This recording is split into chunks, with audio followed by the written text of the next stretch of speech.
Pisica mâncătoare de oameni. Pisica Iulia este un mit local bine îndrăcinat. În Islanda, această vietate pândește noaptea în zăpadă. Oamenii și mănâncă pe cei care de Crăciun poartă haine noi.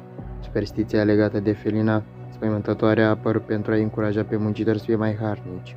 Potrivit tradiției, cei mai harnici urmau să primească noi, iar cei leneși urmau să fie devorați de pisica Iulia. Monstrul care vânează copii obraznici. Copiii în Austria îl așteaptă pe Moș Crăciun, iar cei care nu au fost cuminți speră să nu ajungă pe mâna lui Krampus. Legenda spune că acest monstru se plimbă pe străzi în căutarea de copii obraznici. Krampus este celebru în Austria, unde are loc anual parada lui Krampus. În sărbători, austriecii polvesc bradul cu globuri, metale și agață măști cu monstrul fioros, coaze vârcolac, blan și coarne.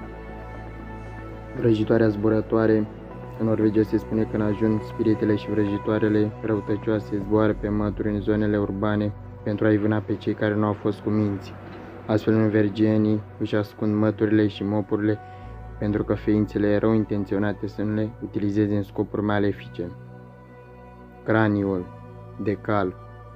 Românii merg cu ursul sau cu capra, iar galezii merg cu craniul de cal. În noaptea dintre anii, cetățenii din țara Gailor obișnuie să bată din ușă în ușă pentru a celebra trecerea nouă